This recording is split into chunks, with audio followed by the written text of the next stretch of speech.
Monorails stranded midair in Mumbai. A billion-dollar gaming boom facing a government ban. China swooping in on Russia's oil as India steps back. A Supreme Court judge turning VP candidate pitching unity. And New Delhi tossing Washington a cotton lifeline. Big rescues, big risks, and big power plays. That's the lineup for today's show.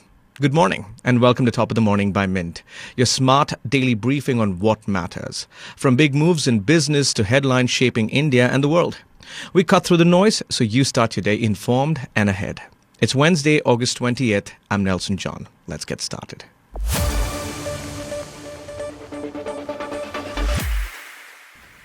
It was a rescue straight out of a disaster drill. Two Mumbai monorails got stuck in heavy rain on Tuesday, one with 200 passengers and another with about 582 passengers, leaving hundreds trapped for hours midair.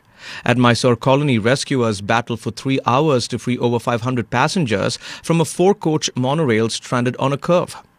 Window panes had to be smashed open as cranes, ladders and scissor lifts were deployed. By 9:50 p.m., everyone was brought down to safety. In the other incident, a monorail between Vadala and Acharya Atre stopped abruptly. It was towed back to the station and all 200 passengers rescued. Officials say overcrowding was the culprit. The monorail exceeded its 104-ton capacity, hitting 109 tons. That broke the mechanical contact with the power rail, cutting electricity and locking the brakes. Deputy CM Eknath Shinde called it a major accident averted, while CM Devendra Fadnavis has ordered an inquiry. Videos of stranded commuters quickly went viral, and it wasn't just a monorail. Mumbai's lifeline, local trains were also hit, with 17 inches of water submerging tracks on Central Railway's main and harbour lines. Services limped back only after hours of chaos. For millions of Mumbaikars, it was another rain-soaked reminder of how fragile the city's transport can be when the skies open up. India is gearing up for a sweeping crackdown on online games played with money, a move that could shake a booming industry worth billions. A draft bill reviewed by Reuters says no person will be allowed to offer, aid, abet or engage in real money gaming. That means fantasy cricket apps like Dream 11 and Mobile Premier League, two of the biggest names in the space, could be staring at an outright ban. Dream 11 is valued at $8 billion, MPL at $2.5 billion. Now, the numbers that reflect just show how much global money has poured into India's gaming market, projected to hit $3.6 billion by 2029. The government argues that the risks outweigh the rewards. The bill warns that these apps use addictive algorithms and manipulative design features, leading to compulsive behavior and even financial ruin. If passed, anyone offering such games could face up to 3 years in jail and a fine.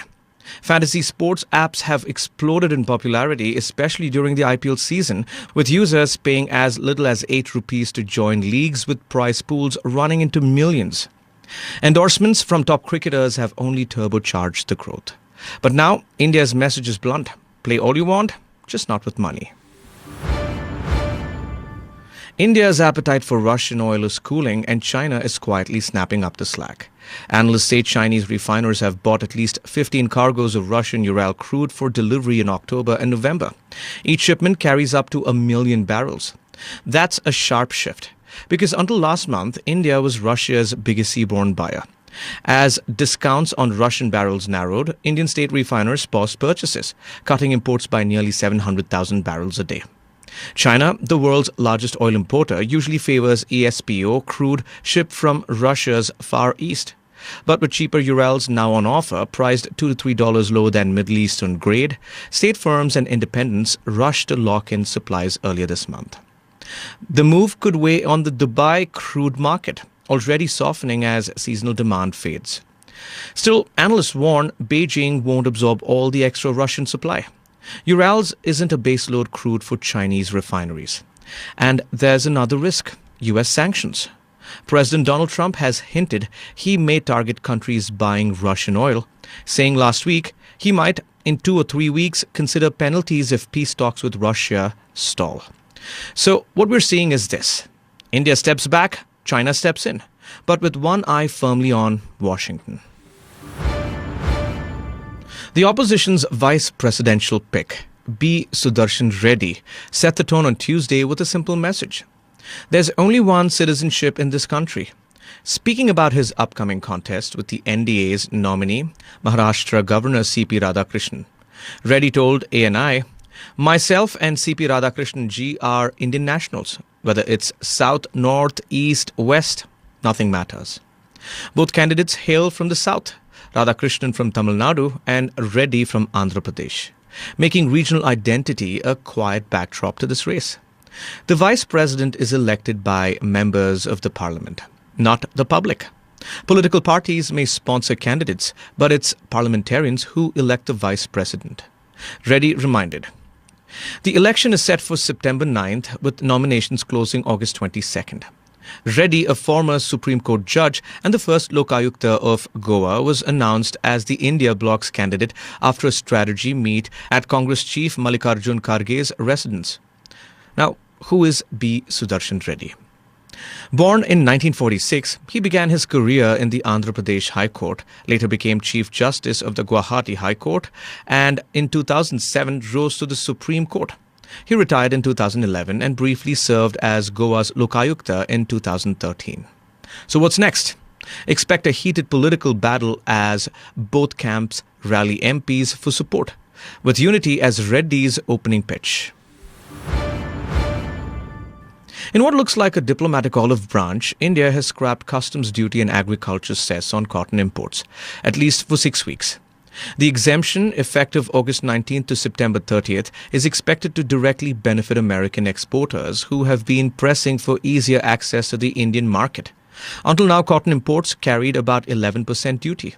By removing it temporarily, New Delhi is signaling flexibility in its trade standoff with Washington, even as Donald Trump threatens to double tariffs on Indian exports from 25 to 50% later this month.